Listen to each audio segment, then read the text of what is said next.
तो एक बार गीता जी स्वागत है आपका। एक बार आपके पास आऊं उससे पहले अखिलेश से एक छोटा सा अपडेट ले लेता हूं। अखिलेश, ये बताइए, वहां पर हलचल शुरू हो चुकी है, मुंबई में बॉम्बे हाईकोर्ट पहुंच चुके हैं मुकुल रोहतगी, ऐसी जानकारी आ रही है। अभी अश्विनी बता रहे थे कि टाइम लगेगा, कितना टाइम लग सकता है सुनवाई शुरू होने में?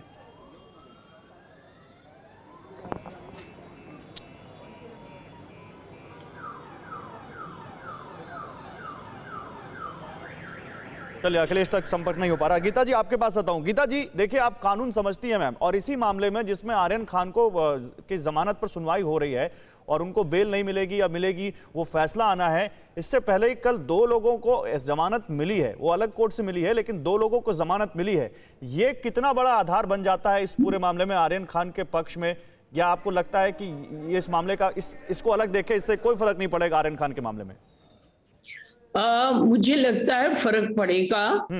और उनके फैक्ट्स, इनफैक्ट उनमें तो उनमें से एक के केस में कुछ पोजेशन फाइंड किया गया है। इन आर्यन के केस में कुछ भी उनके पोजेशन में नहीं मिला है। तो आर्यन का केस उनके केस से बेहतर है। तो मुझे ये लगता है कि उससे फर्क पड़ेगा, उससे आर्यन के केस का केस और मजबूत हो जाता है। इस के कॉन्टेक्स्ट में मैं ये कहना चाहती हूँ कि जो हाईकोर्ट के जज इस मामले को की सुनवाई कर रहे हैं जी, उन्होंने कुछ देर पहले 2018 में एक केस जो कि मेरे ख्याल सोलेल समीर के नाम से जाना जाता है जी, उस केस में भी बेल दी थी कि जब पोजेशन कमर्शियल क्वांटिटी की नहीं है तो बेल दे देनी चाहिए। क्योंकि 3 लोगों की सारी दलीलें, क्योंकि मुकुल रोहतगी रख रहे हैं कि उनके क्लाइंट के पोजीशन में कोई ड्रग्स नहीं मिली है और वो कोई कमर्शियल क्वांटिटी नहीं मिल रही है, और वो अरबाज मर्चेंट के पास ड्रग्स कहां से आई उनको नहीं पता, वो एज अ गेस्ट गए थे क्रूज पर। जो आप बता रही हैं, तो ये सारी दलीलें जो मुकुल रोहतगी रख रहे हैं उसी से मिलती हुई। हाँ बिल्कुल। इनका उस केस में 6 ग्राम का पोजेशन पाया गया था। आर्यन के केस में पोजेशन में कुछ भी नहीं मिला है। तो और उन्होंने भी यही आर्गुमेंट रखा था कि कोई कॉन्स्पिरेसी हमारे अगेंस्ट नहीं बन सकती।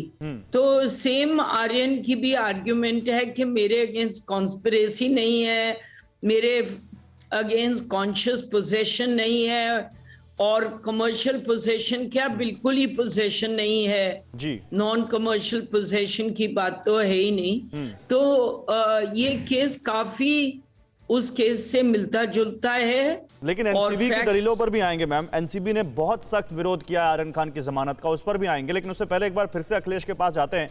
अखिलेश, आप तक आवाज आ रही हो तो सुनवाई कब तक शुरू हो जाएगी आर्यन खान की जमानत पर? जी देखिए, आपको बताना चाहेंगे कि यहाँ पर जो लिस्टिंग हुई है वो 37 नंबर पर आर्यन का मामला है, जबकि लंच के पहले तक 22 नंबर तक ये पूरा मामला पहुँचा था, और बाकी जो पीछे रखे गए थे केस उसकी सुनवाई हो रही है। उसके बाद आर्यन मामले पे आएंगे।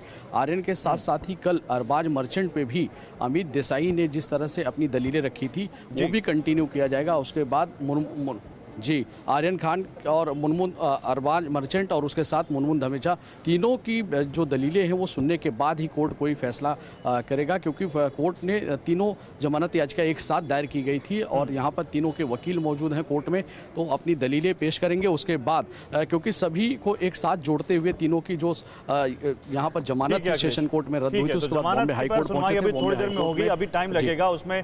यह मान सकते हैं कि अभी जमानत पर सुनवाई शुरू होने में थोड़ा सा टाइम लगेगा। अड़ी सोमवार से शुक्रवार शाम 6 बजे सिर्फ TV9 भारतवर्ष पर।